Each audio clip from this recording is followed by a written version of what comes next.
debut with the Raiders. Really impressive 20-13 win over your boy Vrabel and the Patriots. I was so happy for Pete. Look at his energy. Yeah, he's 73 years old, man. Dude, he looks 54. He is, cool. I mean, you can feel his energy and juice on the sideline. Yeah. And by the way, speaking of juice, Geno Smith, 362 yards. I mean, he was outstanding. Easily the best quarterback in that game. Not close. Yeah, it wasn't close. Drake May, not great. But Brock Bowers did leave with an injury, and it didn't matter. Geno was still making plays, whether it was Jacoby Myers. Ashton Jeanty was okay, didn't have much room to work. Drake May didn't do much. And it was not just that. Now, I will defend New England a little. Remember, they spent $300 million on free agency. It's like 7 new starters. Yeah. Christian Gonzalez out. They also are playing multiple rookies. You can argue there's not a team in the league. They have like a transfer portal. They got like 12 new guys taking snaps. And remember, starters do not play in the preseason. Yeah. We're here to talk about the Raiders, man. Not the New England Patriots. Because what did I say? And it's funny because what he's saying is what I said going into this game about the youth, the newness of the Patriots, and why I believe the Raiders so much more in this game, and the veteran of Geno Smith. And, you know, even Bowers and company at this point. And Geno Smith, 24 for 34, 362 yards, 10.6 yards per attempt. I mean, just balling. 102.8 rating. Really beautiful passes. I mean, he had that one pass on the second possession where, I mean, like, he threaded the needle in a way that you're just like, that ball needed to be perfect. Absolutely perfect. I mean, it was good. Yeah. We're here to talk about the Raiders, man. Not the New England Patriots, because what did I say? And it's funny because what he's saying is what I said going into this game about the youth, the newness of the Patriots, and why I believe the Raiders so much more in this game, and the veteran of Geno Smith, and you know, even Bowers and company at this point, and Geno Smith, 24 for 34, 362 yards, 10.6 yards per attempt. I mean, just balling 102.8 rating. Really beautiful passes. I mean, he had that one pass on the second possession where, I mean, like, he threaded the needle in a way that you're just like, that ball needed to be perfect. Absolutely perfect. I mean, it was as good of a game as you could hope or expect, considering you had to fully revamp this team. New coach, new quarterback on both sides of the ball for coaching staff, bringing in some young players, combined with some vets, combined with some older players who are obviously, you know, getting up there in age. And, you know, you have Bowers feasting 103 yards, Myers feasting 97 yards. You know, still those guys had 8 targets and 10 targets respectively, but still hit 8 different receivers, which I think was really impressive. If you look around the league, I'm always really aware of the distribution of targets in terms of what you're working with, and especially when you're a newer quarterback with a team, kind of like where your chemistry lies. And I think it's the Seahawks. Yeah, it's the Seahawks, where Sam Darnold had 13 targets to Jackson Smith and Jingba. And it was just like, that's really it. Everyone else had 3-3. Like there was not a lot of distribution. You're just like, that doesn't always work out well for you. Whereas Geno was just wheeling and dealing. And it wasn't just like all I do is have a connection with Bowers, just feed Bowers. Like, that wasn't the case, which I loved. And Ashley Jency didn't have a rough go at it. He just didn't have a game where he rushed for 155 yards. It wasn't really set up for him to have this monster game, which is okay. You know, like, this is okay. And listen, I believe that Patriots defense is obviously clearly well coached. We already know that just by virtue of Vrabel. And I think this Raiders defense was, really, really solid. Again, you definitely have to take that.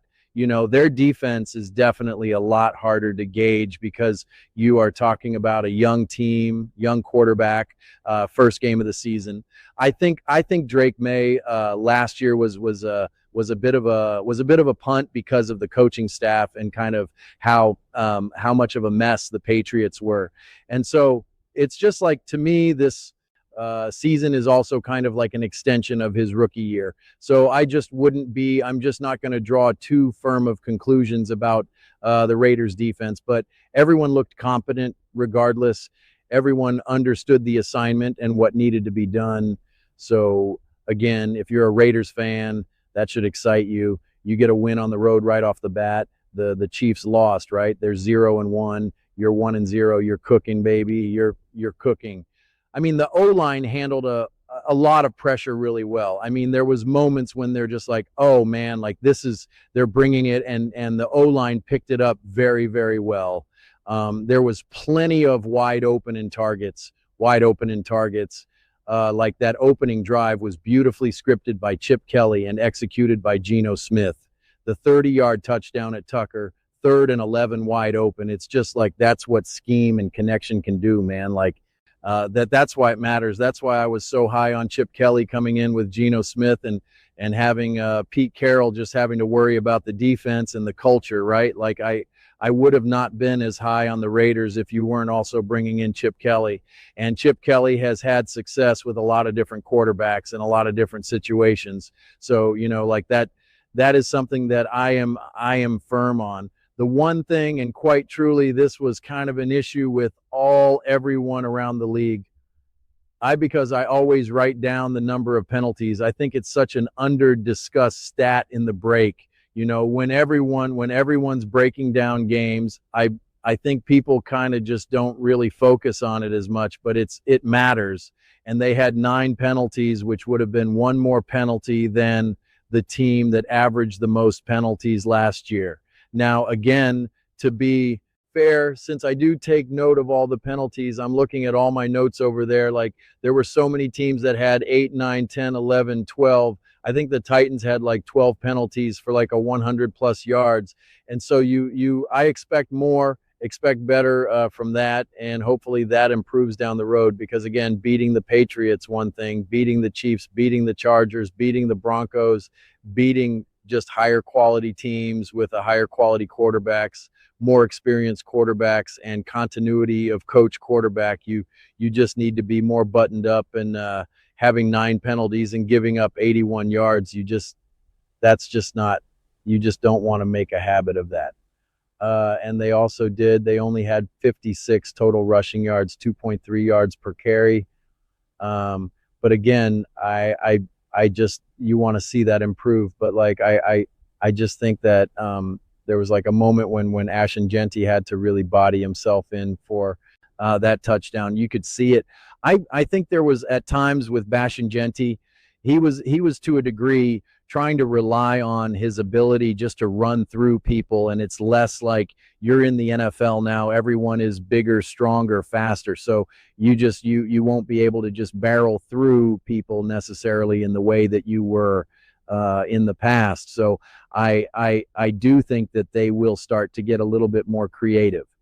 And I think also once Ashton Jeanty does get his legs from underneath him, he will be better. And also there's still more room for him to get bigger and stronger. Like that's the way this stuff works. So I wouldn't be surprised if throughout even just the course of the season, let alone through his career, he starts to just get more powerful, more physical, but then also understanding, in this moment, I got to be a little bit more evasive and slippery rather than just expecting that I can barrel through people. You start to kind of have a better understanding of when it's time to run through someone and when it's time to run away from someone. But I mean, like I wrote this, it was interesting because I wrote this down, a lot of tight window throws and also wide open throws. Like I wrote wide open in all caps because it's just like, it was very much just like we either got guys so wide open or we have these tight window throws and Geno's making both of them, right? Like Geno's making both of them. But the other thing is 5-on-4, 13 on third down. They definitely did struggle a little bit to convert when needed most, because when you think about it, right, Geno Smith had 24 for 34, 362 yards, right?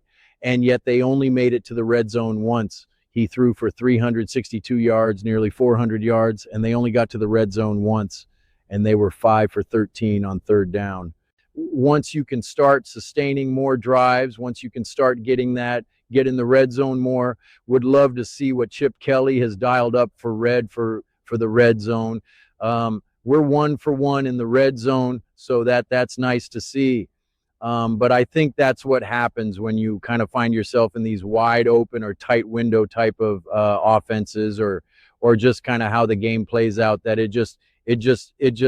it feels like either someone is wide open and you're going to get a nice chunk play, or it's a tight window throw where you're either going to get it or it's tight window throw.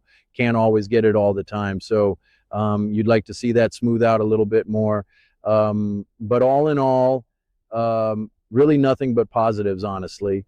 Love to see the big plays, want to see a little bit more layups, want to see easier third down conversions. And I think also once you get the run game going more reliably, more consistently, you start to have shorter third downs, not as many long third and longs, as well as starting to have a little bit more creativity where, like, maybe it's 3rd and 2 and you are comfortable now just handing the ball off 3rd and 4. You are comfortable handing the ball off, maybe getting 3 yards and then going for it on 4th and 1 or something, right? It just opens up the playbook, opens up the opportunities a lot more. But again, it's only week 1, but I always take pretty comprehensive notes. So I like to share the good, the bad, the ugly, and anything in between, just so we can start to build clear pictures of what we're seeing and start to see the progress. But man, if you're a Raiders fan, you should feel great. You should absolutely feel great. This should be the most optimistic that you should feel in years. In years. You got grown-ups everywhere now. Everywhere. Both sides of the ball on the field. Off the field, you got grown-ups, and it showed week 1 against the Patriots on the road. But those are just my thoughts. I'd absolutely love to hear yours. What do you guys all think about the Las Vegas Raiders winning, Pete Carroll's debut?